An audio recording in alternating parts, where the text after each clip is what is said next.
Hello friend, welcome to BPSC platform. आज हम 14 फरवरी के इस करंट अफेयर सेशन को करेंगे। तो आइए स्टार्ट करते हैं आज के पहले प्रश्न के साथ। तो पहला प्रश्न आपको ये दिखाई दे रहा होगा, recently who wins wildlife photographer of the year choice award 2021। कह रहा है कि 2021 के लिए जो wildlife photographer of the year people choice award है वो किसे मिला है, उसमें पहला स्थान किसने हासिल किया है। ठीक है, ये सवाल आपके सामने है। तो इसका उत्तर होगा रॉबर्ट इरविन। ये जो देख रहे हैं ये है रॉबर्ट इरविन। ये फोटोग्राफर हैं, कहाँ के हैं पहला बात, तो ये हैं ऑस्ट्रेलिया के। कहाँ के हैं, ये ऑस्ट्रेलिया के फोटोग्राफर हैं। और ये जो पुरस्कार दिया जाता है, ये पुरस्कार दिया जाता है लंदन में। ये चीज़ आप लोग ध्यान में रखिएगा। ठीक है, कहाँ दिया जाता है, ये पुरस्कार आपको लंदन में मिलता है। और इस बार के जो विजेता हैं, सबसे फर्स्ट स्थान पे जो आए हैं, पीपल के द्वारा चुने गए हैं, वो रॉबर्ट इरविन है ऑस्ट्रेलिया के। इन्होंने जो जो फोटो लिया था उस फोटो का नाम है द बुश फायर। उसका टाइटल था द बुश फायर। जो ऑस्ट्रेलिया में जंगलों में जो आग लगा था उसका ये इन्होंने तस्वीर खींचा है। आप देख सकते हो, ये तस्वीर देख सकते हो। देखिए पहले आप यहाँ समझ लीजिए, ये तस्वीर देख लिया गया। ये जो जहाँ पे आग नहीं लगा हुआ है, कहने का मतलब देख ले सकते हैं, ये बीच में डिवाइडर का काम कर रही है बुश फायर, ये डिवाइडर का काम कर रही है। तो ये जो फोटो ड्रोन से लिया गया है, एक अपने आप में एक बहुत ही, कहने का मतलब इनक्रेडिबल है। इसीलिए इनको इस बार सिलेक्ट किया गया लोगों के द्वारा wild life photographer of the year में। ठीक है, आप देख सकते हो ऊपर में लिखा हुआ है, चीज़ों को समझना है। Australian wildlife photographer, okay, first prize in wildlife photographer of the year. और किसके लिए मिला, तो बुश फायर। इसका क्या नाम है, बुश फायर। चीज़ों को ध्यान रखिएगा, किस किस किस चीज़ के लिए, तो बुश फायर के लिए। ओके, ये कहाँ लिया गया है, तो आप समझ सकते हो, Steve Irwin wild life reserve in cap York, Queensland. Queensland क्या है, ऑस्ट्रेलिया का जगह है। तो क्वींसलैंड में Steve Irwin wild life reserve है, वहाँ का ये सीन है। आप लोग सोच सकते हो, क्वींस में, क्वींसलैंड में है Steve Irwin wild life reserve in the cap York. ठीक है, क्लियर। यहाँ तक आप लोग चीज़ों को ध्यान में रखिएगा कि Steve Irwin wild life reserve कहाँ है, तो ये हमारा है क्वींसलैंड में। ओके, हिंदी में हमारा सेम चीज लिखा हुआ, तो आप इस चीज को पढ़ सकते हैं। ओके, चलते हैं सेकंड क्वेश्चन की ओर। तो जैसे ही हम बात आता है कोई महादेश या कोई कंट्री का, तो एक सवाल बहुत ही एग्जाम में आते रहता है ग्रासलैंड के बारे में। ये ग्रासलैंड कहाँ पाया जाता है, घास का मैदान जिसे हिंदी में बोलते हैं, आप चीज़ों को समझ रहे होंगे। तो ये आपके सामने जो लिस्ट है, इस चीज़ को अगर हम एक बार रिवीजन कर लेते हैं, बार बार अगर हम महीने में 2-3 बार इस चीज़ को देखते रहते हैं, तो हमारा याद करने का झंझट खत्म हो जाता है और चीज़ें हमारे अपने आप क्लियर हो जाती है। तो आपके सामने से सवाल है, प्रेरी घास का मैदान। ये प्रेरी घास का जो ग्रासलैंड है वो पाया जाता है बेसिकली यूएसए में और कनाडा में, तो नॉर्थ अमेरिका में पाया जाता है। ये आपको ध्यान रखना चाहिए। और इसे हम विश्व की कह सकते हैं अनाज मंडी बोल सकते हैं, या विश्व की गेहूं की टोकरी बोलते हैं इस एरिया को, क्योंकि यहाँ पे गेहूं का उत्पादन ज़्यादा होता है। ध्यान रखिएगा, ये प्रेरी घास का मैदान है। ओके, पंपास की बात करेंगे, प्रेरी उत्तरी अमेरिका, मतलब उत्तरी अमेरिका, यूएसए। पंपास की बात करेंगे तो ये हो जाएगा साउथ अमेरिका में। और ये अर्जेंटीना, उरुग्वे, ब्राजील, ये क्षेत्र देख रहे हैं, अर्जेंटीना में, उरुग्वे में और ब्राजील में। जैसे कि हम बनाते हैं अगर मैप, इसका अगर हम मैप बनाते हैं, क्या बोलते हैं, अगर नॉर्थ अमेरिका का, साउथ अमेरिका का मैप बनाते हैं, तो ये देखते हैं इस साइड में ब्राज़ील है, ये ब्राज़ील है, इधर अर्जेंटीना है, ओके, यहाँ पर उरुग्वे है। तो इस एरिया में जो पाया जाता है घास का मैदान, ये घास का मैदान है बेसिकली हमारा पंपास। क्लियर। हम चलते हैं नेक्स्ट। नेक्स्ट हमारा है डॉन्स। डॉन्स कहाँ पाया था, तो ऑस्ट्रेलिया में। ऑस्ट्रेलिया में क्या पाया था भाई, डॉन्स पाया था। ठीक है, हम देखते हैं कि ऑस्ट्रेलिया का जब मैप देखेंगे तो ऑस्ट्रेलिया सबसे नीचे में, डाउन में है। तो इसमें कहाँ क्या पाया जाएगा, डाउन। बस याद करने के लिए एक ये भी ट्रिक है, कोई बड़ा मतलब ऐसा नहीं है कि डाउन वहाँ पे है इस तरह से। ठीक है, अफ्रीका की बात करेंगे तो अफ्रीका के बीचों बीच में, मध्य अमेरिका अफ्रीका की बात करेंगे, पूरे अफ्रीका महादेश की बात करेंगे, तो बीच में जो ग्रासलैंड पाया जाता है ये सवाना है। क्या है, इसका नाम है savanna. Savanna grassland Africa. Campos की बात करें तो ब्राजील में, ब्राजील के ऊपरी हिस्से में कैंपोज घास का मैदान पाया जाता है, और ब्राजील में पंपास भी पाया जाता है। ये दोनों आप लोग ध्यान रखना है। ठीक है, कैंपोज और पंपास, कैंपोज और पंपास, ये ध्यान रखिएगा। मैं फिर से लिखता हूँ, campos and this is pampas. Clear. पूछताछ, पूछताछ की बात करेगा तो पूछताछ घास का मैदान कहाँ है? हंगरी में और उसके बगल वाले क्षेत्र में पूछताछ घास का मैदान। बेल्ट कहाँ है? तो बेल्ट हमारा साउथ अफ्रीका में है, बोत्सवाना में है। तो आपको सबसे ज्यादा याद रखना है, वो याद रखना है कि साउथ अफ्रीका में क्या पाया था? वेल्ट घास का मैदान, वेल्ट घास का मैदान। ओके, चलिए आगे चलते हैं। ये है मंचूरिया ग्रासलैंड, मंचूरियन ग्रासलैंड। ये मंगोलिया में, एम से मंचूरिया, एम से मंगोलिया, मंगोलिया चाइना, सब लोग मंचूरियम खाते हैं, तो मंचूरिया ग्रासलैंड मंगोलिया में। सेंट्रब्यूरी क्या है? कैंटरब्यूरी सर, कैंटरब्यूरी क्या है? तो न्यूजीलैंड में, न्यूजीलैंड में घास का मैदान को कैंटरब्यूरी बोलते हैं। ओके, ये दिस इज कह सकते हैं कि आप यहाँ पे लानोस घास का मैदान जो कि कम वेनेजुएला में है, लानोस घास का मैदान हमारा वेनेजुएला में है और कोलंबिया में है। तो ये सफिशियंट है, कोई भी एग्जाम में अगर आपका घास का मैदान आएगा तो इस जो लिस्ट देख रहे हैं इससे आगे नहीं आएगा, तो इसका आप स्क्रीनशॉट लेना, इसको आप रिवाइज करना हमेशा, आपको चीजें सब कुछ याद हो जाएगी बहुत ही अच्छे से। जब ज्योग्राफी पढ़िएगा, वर्ल्ड ज्योग्राफी, तो वहां पर इन चीजों को रिपीट होगा तो आपको ऐसे ऑलरेडी याद हो जाएगा। ठीक है, चलते हैं नेक्स्ट क्वेश्चन की ओर। नेक्स्ट क्वेश्चन कह रहा है who become world youngest self made woman billionaire. कह रहा है कि हाल में मतलब रिसेंटली कौन दुनिया में सबसे युवा महिला अरबपति बनी है? सबसे कम उम्र की ये महिला जो आप देख रहे हैं, इसकी उम्र 29 ईयर है। क्या है? 29 ईयर है। ये सबसे अमीरों की सूची में है, सबसे टॉप में, सबसे कम उम्र में बनी है अमीर। ठीक है, और ये है हमारी Whitney Wolfe Herd. Whitney Wolfe Herd, ये विटनी वोल्फ हर्ड देख रहे हैं, ये आप देख रहे हैं बम्बल, आपने बम्बल कभी कभी सुना देखा होगा, ऐड में आते रहता है। ये डेटिंग ऐप है। क्या है? ये डेटिंग ऐप है। ओके, तो डेटिंग ऐप है, इन्हीं का ये फाउंडर है, सीईओ ही है। ठीक है, इन्हीं का ये फाउंडर है, इस ऐप का फाउंडर है। इन्होंने इस ऐप को बनाया है, बम्बल ऐप को। ठीक है, तो बम्बल ऐप को इन्होंने बनाया जो कि डेटिंग ऐप है। ओके, चीजों को याद रखिएगा। इसका नाम है विल्फ वोल्फ और हर्ड, विल्फ वोल्फ हर्ड, ये ध्यान रखिए। Whitney Wolfe Herd, Whitney Wolfe Herd. Okay, ये बम्बल, इन्होंने दुनिया की, कहने का मतलब है कि बहुत कम उम्र में इन्होंने सबसे ज्यादा अरबपति बन चुकी है, जिसको विलेनियर बोलते हैं इंग्लिश में। ठीक है, विलेनियर, तो ये अरबपति हो गया। ठीक है, ध्यान में रहना चाहिए आपको चीजों को। और बात करेंगे टिंडर, तो टिंडर की ये को फाउंडर रह चुके हैं, जो टिंडर एक डेटिंग ऐप है, इसका भी को फाउंडर रह चुकी है, मतलब कहने के साथ में सह संस्थापक के रूप में ये ऑलरेडी रह चुकी है टिंडर के को फाउंडर के रूप में। ओके, चलिए ये देख रहे हैं मकंजी स्कॉट, मकंजी स्कॉट की बात करेंगे तो ये तीसरे नंबर पे सबसे अमीर महिला है। और ये आपको नाम आप लोग सुना होगा कि आपने सुना जेफ बेजोस का नाम, जो अमेजन के बात करेंगे सीईओ थे। तो जेफ बेजोस की पत्नी थी मैकेंजी स्कॉट, जिसका कि अब मतलब डाइवोर्स हो चुका है, तो यही है मैकेंजी स्कॉट। ठीक है, ध्यान रखिएगा, मैकेंजी स्कॉट। चलिए आगे चलते हैं। नेक्स्ट सवाल कह रहा है recently international day of woman, हाल में ही woman and girl in science 2021 is observe. कह रहा है कि हाल में लड़कियों और महिलाओं का अंतर्राष्ट्रीय विज्ञान दिवस, international day of woman and girls in science मनाया गया। ये हर वर्ष किस दिन मनाया जाता है? ये महिलाओं को, बेसिकली महिलाओं के को साइंस में रुचि बढ़ाने के लिए, साइंस में क्षेत्र में काम अच्छा मतलब इम्पावरमेंट करने के लिए ये चीज दिन मनाया जाता है। ये हर वर्ष किस दिन मनाया जाता है, इस चीज को आप लोग ध्यान रखिएगा। तो 11 फरवरी को हर समय मनाया जाता है, ध्यान रखिए 11 फरवरी को हर समय मनाया जाता है ये चीज। ठीक है, तो इस बार भी 11 फरवरी को ही मनाया गया होगा, इसमें कोई डाउट नहीं है। और सबसे जो बड़ी बात आपको याद रखना है, ये देखिए इसके ही तर्ज पे, इसके ही मतलब कहने का मतलब ओकेजन पे हमारे भारत में ये जो विज्ञान ज्योति कार्यक्रम है, विज्ञान ज्योति कार्यक्रम, इसका सेकेंड फेज चालू हो गया। ये विज्ञान ज्योति कार्यक्रम का दूसरा चरण स्टार्ट हो गया है।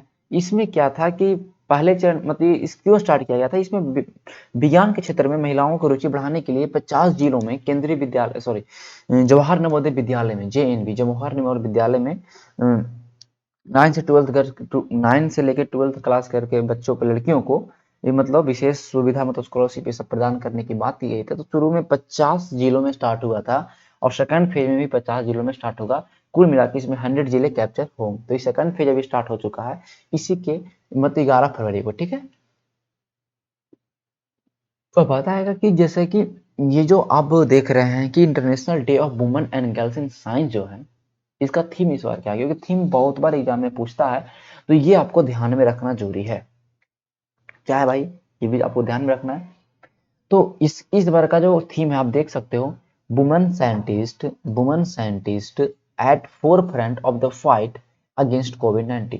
जितनी भी महिलाएं जो वैज्ञानिक रही हैं, वो जो कोविड-19 के योद्धा के रूप में जो काम की है, उस यही थीम इस बार का, ठीक है। Woman scientist at the forefront of the fight against कोविड-19 मतलब आप कह सकते हैं कि कोविड-19 के योद्धा के रूप में इस बार महिलाओं के साइंटिस्ट को, मतलब कहने का मतलब यहाँ पे इस बार का थीम रखा गया है, ठीक है। आपको याद हो गया होगा चीजें, देख सकते हैं। विज्ञान ज्योति का दूसरा कार्यक्रम 11 फरवरी को स्टार्ट हुआ। यह कार्यक्रम विज्ञान में महिलाओं और अंतर्राष्ट्रीय दिवस के उपलक्ष्य में शुरू किया गया, ठीक है। इसका क्या है, इसमें क्या है कि विज्ञान में रुचि लेने के लिए प्रोत्साहित करते हैं, ओके। यह उन्हें stem, science, technology, engineering and mathematics में कैरियर बनाने के लिए प्रोत्साहित करते हैं। 50 जिलों में लागू किया गया था। पिछला साल ही लागू हुआ था 2019 में, ठीक है, 2019 में। अब ये स्टार्ट हुआ है 2021 में, जिसमें कि 50 और जिले लाभान्वित हुए हैं, आपको ध्यान होना चाहिए। और ये जवाहर नवोदय विद्यालय में स्टार्ट होता है, मतलब कहने का मतलब 50 जवाहर नवोदय विद्यालय में स्टार्ट होता है 50 जिलों में, और फिर 50 जवाहर नवोदय विद्यालय में स्टार्ट होने वाला है, ठीक है। आगे बात करेंगे नेशनल गर्ल चाइल्ड डे, ये आपको डेट बहुत बार पूछता है। तो जब बार राष्ट्रीय बालिका दिवस की बात करेगा तो 24 जनवरी, ठीक है। अगर यही बात करता है आपका इंटरनेशनल की बात करता है अंतर्राष्ट्रीय बालिका दिवस, तो 11 अक्टूबर अंतर्राष्ट्रीय बालिका दिवस। महिला दिवस की बात करेगा, विश्व महिला तो अंतर्राष्ट्रीय महिला दिवस तो 8 मार्च। और बात करें विज्ञान दिवस तो 28 फरवरी। आपको डेट याद रखने हैं, 28 फरवरी आने वाला है, ओके। तो ये आपको डेट याद रखने हैं, कंफ्यूजन नहीं होना है कि अंतर्राष्ट्रीय वाला कब मनाया जाता है और इंटरनेशनल मतलब नेशनल वाला कब मनाया जाता है, ठीक है। ये आपको पूरा याद रखना है, ठीक है। मुझे कमेंट करके बताइएगा कि 25 जनवरी को कौन सा दिन मनाया जाता है, 25 जनवरी को कौन सा दिन मनाया जाता है, ये बताइएगा, आपके एग्जाम के लिए महत्वपूर्ण है, कमेंट करके जरूर बताइएगा, ठीक है। कह रहा है कि which where is the fossil of the world oldest animal Dickinsonia ever discovered. एक दुनिया के सबसे प्राचीन जानवर की बात करेंगे, जीवाश्म की बात करेंगे, तो वो डिकिंसोनिया का है, जो कि पहले ऑस्ट्रेलिया में मिला था। शुरुआत में सबसे जो पुराना था वो ऑस्ट्रेलिया का था, ये ध्यान रखिएगा, जो कि 54 मिलियन, ठीक है, सॉरी 540 मिलियन ईयर एगो, मतलब इसके इतना साल पुराना था, 540 मिलियन ईयर एगो, इतना साल पुराना था, जो कि ऑस्ट्रेलिया में था। लेकिन क्या हुआ, हाल में डिस्कवरी हुआ हमारे भीमबेटका में। भीमबेटका जो बात करेंगे, जो कि रॉक रॉक केव शेल्टर है, आपको पता है रॉक केव शेल्टर है। तो भीमबेटका में जो डिक्सोनिया का देखिए, डिक्सोनिया जो मतलब कहने का मतलब जानवर है, उसका ये फॉसिल से चट्टानों के ऊपर, ठीक है, देख सकते हो किस तरह का आकार था इसका। तो ये पहले ऑस्ट्रेलिया में था, लेकिन इस बार जब हुआ तो हमारे भीमबेटका, जो कि मध्य प्रदेश में स्थित है, आपको पता है भीमबेटका मध्य प्रदेश में स्थित है। और ये आप देख सकते हो, यहाँ पर देखिए सेम आकृति आपको दिखाई दे रहा है, ये जो आप आकृति देख रहे हैं, ये सेम आकृति देखिए, लाइनिंग लाइनिंग यहाँ पे दिखाई दे रहा है, ये यहाँ पे पाया गया है हमारे भीमबेटका के अंदर, जो कि एमपी में है। और भीमबेटका किसके लिए प्रसिद्ध है, आपको ये भी पता है कि रॉक पेंटिंग के लिए प्रसिद्ध है। भीमबेटका किसके लिए प्रसिद्ध है, रॉक पेंटिंग के लिए प्रसिद्ध है। और ये यूनेस्को के हेरिटेज साइट में आपका मतलब 2003 में डाला गया। कब डाला गया, 2003 में, ध्यान रखिएगा 2003 में डाला गया यूनेस्को के वर्ल्ड हेरिटेज साइट में। ये जो खोजा गया है भीमबेटका में, ये 570 मिलियन ईयर एगो का है। तो सोच लीजिए ये सबसे पुराना हो गया, ऑस्ट्रेलिया वाला से ये पुराना हो गया। ऑस्ट्रेलिया में भी डिकिंसोनिया का ही मिला था, और यहाँ भी डिकिंसोनिया का ही मिला, ठीक है, ध्यान रखिएगा। लोथल कहाँ है, लोथल एक बंदरगाह है जो कि गुजरात में था, सॉरी गुजरात में है। बंदरगाह था किसके लिए, इंडस वैली सिविलाइजेशन के लिए, आपको ध्यान रखना चाहिए। और सबसे एक्सेप्शन क्या था कि जितने भी सिंधु घाटी सभ्यता के सारे जितने भी दरवाजे थे, वो आपको मुख्य सड़क पे नहीं खुलता था, मेन रोड पे नहीं खुलता था, वो जाके स्ट्रीट गली में खुलता था। लेकिन लोथल में क्या था कि एक्सेप्शन था, ये इनका दरवाजा मुख्य सड़क पे ही खुलता था लोथल का, ये आपको एक्सेप्शन पता होना चाहिए। हाथी दांत का पैमाना, यहाँ पे हाथी दांत का पैमाना जो मिला है, ये भी लोथल से मिला है, ये भी आपको ध्यान रखना। डॉकयार्ड है, लोथल डॉकयार्ड था, ठीक है। बुर्ज की बात करेंगे तो ये कश्मीर में, जम्मू एंड कश्मीर में है। और बुर्ज से मिला है, एक सब मिला था जिसमें कि मालिक जो था उसके साथ कुत्ते को दफनाया गया था। तो ये आपको बहुत ही मतलब कहने का पूछता है कि मालिक के साथ कुत्ते का दफनाने का साक्ष्य कौन से जगह से प्राप्त होता है, तो बुर्ज वो कौन सा जगह है, बुर्ज है, जो कि पाषाणकालीन स्थल आपको पता होना चाहिए। ठीक है, डीडीवाना राजस्थान में है, डीडीवाना राजस्थान में, ये भी पाषाणकालीन स्थल है। ये सारे आपको चीजें क्लियर हो गया होगा। ठीक है,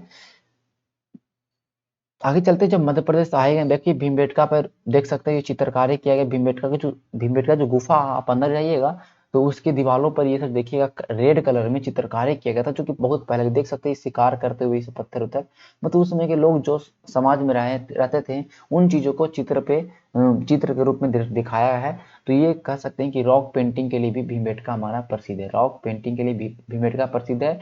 2003 में इसको यूनेस्को में शामिल किया गया, 2003 में इसको यूनेस्को में शामिल किया गया। ठीक है, ये आप लोग ध्यान रखिएगा। और हम बात करेंगे कि आपको, आपके लिए क्वेश्चन है कि, हाँ मैं आपको बताता हूँ। ठीक है, आगरा फोर्ट सबसे पहले जो यूनेस्को में शामिल किया गया भारत की ओर से, वो आगरा फोर्ट था 1983 में। आगरा फोर्ट को शामिल किया गया, आगरा के किला को सबसे पहली बार यूनेस्को में शामिल किया गया, 1983 में शामिल किया गया था। और तो आपके लिए एक सवाल है कि अभी तक भारत में कितने साइट्स को यूनेस्को का वर्ल्ड हेरिटेज के रूप में मान्यता प्राप्त है, कह सकते हैं कि यूनेस्को साइट की संख्या कितनी है, मतलब how many UNESCO site in India, आप बताइए कमेंट करके। साथ में ये बताइएगा कि सबसे लेटेस्ट में, रिसेंटली सबसे हाल में किसको यूनेस्को साइट में दर्जा प्राप्त हुआ, किस चीज को, ये अभी आपको कमेंट करके बताना है। ठीक है, आपका, आपके लिए प्रश्न आपके पास है। ठीक है, ओके। अजंता एलोरा की गुफाएं कहाँ है, तो महाराष्ट्र में है। इसको यूनेस्को साइट में कब मिला दर्जा, ये भी कमेंट करके बताइएगा। आपके सामने 2-3 सवाल है, चीजों को सुन लीजिए और उनको बना के आप लोग को कमेंट में आपको करना है। ठीक है, चलिए जब हम मध्य प्रदेश के ओर आ गए तो थोड़ा सा हम देख लेंगे कि सबसे ज्यादा वन, अगर एरिया वाइज बात करेंगे, सबसे ज्यादा क्षेत्रफल की बात करेंगे। ठीक है, मैं यहाँ बात कर रहा हूँ कि सबसे ज्यादा एरिया में, सबसे ज्यादा क्षेत्रफल में कौन से, सबसे ज्यादा कहाँ फैला हुआ है, तो ये हमारा हो जाएगा मध्य प्रदेश में सबसे ज्यादा। हाल में वन रिपोर्ट आया तो उसमें सबसे ज्यादा जो लार्जेस्ट फॉरेस्ट कवर की बात करेंगे तो फर्स्ट नंबर पे मध्य प्रदेश, सेकंड नंबर पे अरुणाचल प्रदेश, थर्ड नंबर छत्तीसगढ़, उड़ीसा, महाराष्ट्र। ठीक है, तो सबसे ज्यादा वन कहाँ है, तो मध्य प्रदेश में। लेकिन अगर बात करें सबसे ज्यादा वन प्रतिशत, मतलब कहने का मतलब ये हुआ कितना एरिया है, मतलब कि कोई राज्य है इसमें मान लो इतना एरिया में पूरा वन फैला हुआ, तो कह सकते हैं ना कि यार इसका तो पूरा ऑलमोस्ट सारे एरिया में वन फैला हुआ। तो इसके अकॉर्डिंग सबसे ज्यादा वन का प्रतिशत, कोई भी राज्य है उसमें मान लेते हैं 70 या 80% वन ही है, तो कहीं ना कहीं सबसे ज्यादा वन होगा इन इन टर्म ऑफ परसेंटेज। तो परसेंटेज की बात करें, क्षेत्रफल की बात करें तो मध्य प्रदेश सबसे आगे है। अगर परसेंटेज की बात करेगा तो सबसे ज्यादा मिजोरम में है। देखिए 85% पूरे एरिया फैला है, मिजोरम के 85% एरिया पे पूरा वन फैला हुआ। सेकंड में अरुणाचल प्रदेश, तो अरुणाचल प्रदेश यहाँ भी सेकंड में, यहाँ भी सेकंड में, थर्ड में मेघालय एंड फोर्थ में मणिपुर। तो फर्स्ट सेकंड कम से कम आपको याद रखना है। मिजोरम की बात करेगा क्षेत्रफल के अकॉर्डिंग, अगर बात करेगा एरिया मतलब सॉरी मिजोरम की बात करेगा तो परसेंटेज के अकॉर्डिंग, क्षेत्रफल की बात करेगा तो मध्य प्रदेश होगा। ठीक है, बात करेंगे सबसे ज्यादा कहाँ बढ़ा है पिछले साल की तुलना में, पिछले जो रिपोर्ट आया था उसके तुलना में कौन से राज्य में जो वनों की संख्या ऑटोमेटिक बढ़ी है ज्यादा, वो है कर्नाटका में, सेकंड में आंध्र प्रदेश, कर्नाटका एंड सेकंड में आंध्र प्रदेश, ये आपको ध्यान में रखनी है। चलिए ठीक है, आगे चलते हैं। और ये पूछ सकता है कि सबसे मतलब वन और जो ट्री कवर है वो जो पूरे भारत के एरिया में कितना परसेंटेज, 24.56 है। अगर केवल वन की बात करेगा, पेड़ों को छोड़ दे चारों तरफ, मतलब वन के अलावा और भी चारों तरफ देखते हैं अपने सोसाइटी के अंदर या अपने गांव के अंदर चारों तरफ पेड़ रहता है, तो उसको वन के अंदर में काउंटिंग नहीं करते हैं, ट्री कवर के अंदर में काउंटिंग करते हैं। मतलब तो उसको अगर छोड़ दें तो पूरे वन का जो परसेंटेज है 21.67% है पूरे भारत का। ठीक है, 21.67% है। और वही ट्री कवर पूरे भारत का 2.89% है। ये आपको याद रखने हैं। ठीक है, चलिए नेक्स्ट के सवाल है हमारा, ये हाल में कामेंग जल विद्युत परियोजना कहाँ चालू किया, मतलब देखिए बोल रहा है कि recently unit 4 of Kameng hydro electric project become operational. कह रहा है कि हाल में एक परियोजना है कामेंग जल विद्युत परियोजना, उसका चौथा चरण मतलब कहने चौथा इकाई जो है उसका परिचालन स्टार्ट हो चुका है, चालू हो चुका, ऑपरेशनल हो चुका है। ये किस राज्य में, तो कामेंग जल विद्युत परियोजना की अगर बात आपको पास करेगा तो ये कामेंग जल विद्युत परियोजना जो है, आप लोग ध्यान से याद रखिएगा, ये कामेंग कामिंग एक नदी है, पहला बात, कामिंग एक नदी है जो ब्रह्मपुत्र की सहायक नदी है। किसकी नदी सहायक नदी है? ब्रह्मपुत्र की सहायक नदी है, ठीक है। ये कहाँ है? तो अरुणाचल प्रदेश में है। कहाँ है? अरुणाचल प्रदेश में है। और ये कामेंग जिले में स्थित है। पहला बात, यहाँ पे NTPC national thermal power corporation के द्वारा 600 मेगावाट का जल विद्युत परियोजना स्टार्ट किया जा रहा है, तो कि 150 वाट में बटा हुआ, 150 मेगावाट में बटा हुआ। तो यूनिट चौथा है ये 150 यूनिट का, ध्यान रखिएगा 150 मेगावाट का है। तो 150 पूरी 600 मेगावाट इसका क्षमता है। तो इसका चौथा यूनिट 150 मेगावाट का लॉन्च होने जा रहा है, मतलब ठीक है, 3 और लॉन्च हो चुका, मतलब टोटली कुल मिला के 150, मतलब कहने का मतलब कि 600 मेगावाट ऑलरेडी कंप्लीटेड हो चुका है। तो आपको बस इतना ध्यान रखना है कि कामेंग जल विद्युत परियोजना कहाँ है? ब्रह्मपुत्र की सहायक नदी कामेंग नदी पर है, कामेंग जिले में है, और ये अरुणाचल प्रदेश में है, ठीक है। चलिए बात करेंगे हम थोड़ा सा कि महारत्न कंपनी अभी कितनी है। तो महारत्न कंपनी की संख्या 10 है। आपका सवाल का उत्तर होना चाहिए, आपके लिए एक प्रश्न है कि ये हाल में रिसेंटली किसे, मतलब सबसे जो नवीनतम है महारत्न कंपनी के अंदर में कौन आया है, ये कमेंट करके बताइएगा, ठीक है। चलिए, कह रहा है कि कौन सा peach portal launch by Technology Information Forecasting and Assessment Council, ये टीफैक के द्वारा एमएसएमई के और लेबर को डायरेक्टली जोड़ने के लिए, साथ में दोनों को एक साथ कनेक्शन करने के लिए, जोड़ने के लिए कौन सा पोर्टल लॉन्च किया गया? प्रौद्योगिकी सूचना पूर्व अनुमान और मूल्यांकन परिषद के द्वारा, सूक्ष्म लघु और मध्यम उद्योग, ठीक है, ठीक है, ministry of small and medium enterprises के लिए कौन सा लॉन्च किया गया है ये पोर्टल, ठीक है। ध्यान रखिएगा। तो क्या होता है कि पहले क्या होता है कि जैसे ये एमएसएमई, ठीक है, एमएसएमई है, इसके अंदर में सूक्ष्म लघु और मध्यम उद्यम आते हैं, मतलब कहने का मतलब जो छोटे छोटे फैक्ट्री है, छोटे छोटे कोई भी बिजनेस है, ये इसके अंदर में आते हैं, ठीक है। तो बोला एमएससी, और जो श्रमिक है, श्रमिक किसको बोलते हैं? जो इसके अंदर में काम करते हैं, फैक्ट्री के अंदर में जो काम करते हैं।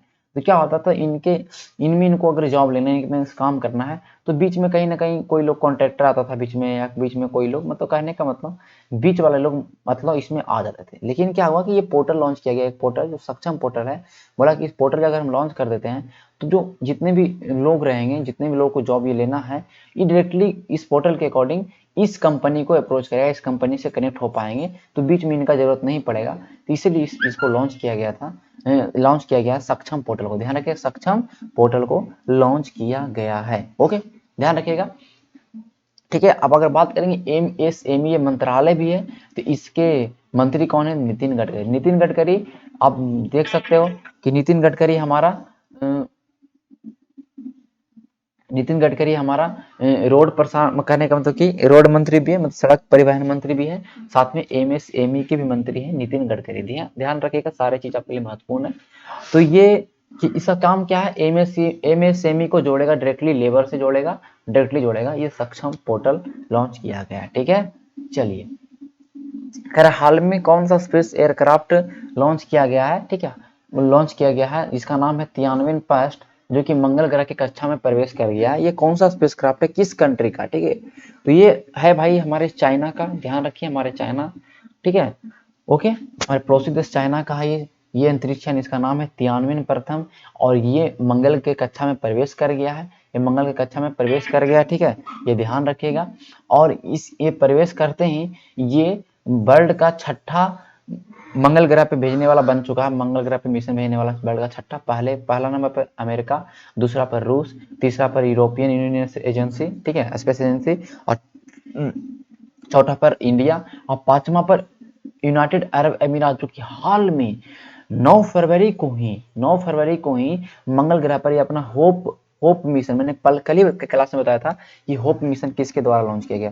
तो होप जो मिशन है, होप अंतरिक्ष मिशन जो है, ये हमारा यूएई के द्वारा बनाया, मतलब भेजा गया था, जो कि अरब देश में सबसे पहला या खाड़ी देश में सबसे पहला मिशन है, ओके। होप मिशन जो कि 9 फरवरी को ही गया है, और ये 5वां देश बन गया। और जो अब चाइना जो हमारा गया है, ये छठा देश बन गया है मंगल ग्रह पर, मंगल ग्रह के कक्षा में प्रवेश करने के लिए, मतलब हमारा छठा नंबर पे बन चुका है, ठीक है। बातों को ध्यान में रखिएगा। और मंगल ग्रह को हम क्या बोलते हैं? रेड प्लैनेट बोलते हैं। यहाँ पे मैंने यहाँ पे लिखा भी है, इसे क्या बोलते हैं, रेड प्लैनेट बोलते हैं। ठीक है, तो छठा देश जो मंगल ग्रह की कक्षा में प्रवेश किया, उसका जो स्पेस क्राफ्ट वो है हमारा चाइना, पहला पर हमारा अमेरिका, दूसरा पर हमारा रूस, तीसरा पर इंडिया, चौथा पे यूएई एंड फिफ्थ पे हमारा, सॉरी छठा पे हमारा हो गया चाइना। ठीक है, 1 2 3 4 5 6 क्लियर।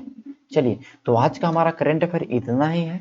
तो आप मुझे बताइएगा कि आपको करंट अफेयर कैसा लगता है जो मैं डेली चलवा रहा हूँ। अगर आपको इसमें कुछ प्रॉब्लम, मतलब कहने का इसमें कुछ मतलब रिकमेंडेशन देना है या कुछ इसमें फीडबैक आपको दे सकते हैं कि क्या इसमें सुधार लाया जाए। ठीक है, और भी करंट अफेयर इसमें डाला जाए या कम डिटेल डाला जाए। ठीक है, इस चीज़ को आप कमेंट करके बताइएगा और इसको शेयर करिएगा अपने दोस्तों के लिए, क्योंकि आपके सारे एग्जाम के लिए महत्वपूर्ण है, चाहे वो कोई भी एग्जाम हो, चाहे बिहार की एग्जाम हो, एनी एनी एग्जाम, कोई भी मतलब एग्जाम जो कंपटीशन, जनरल कंपटीशन एग्जाम है, वो सारे के लिए बहुत ही महत्वपूर्ण है। चलिए, तो इस सेशन को समाप्त करते हैं, लाइक कर दीजिएगा।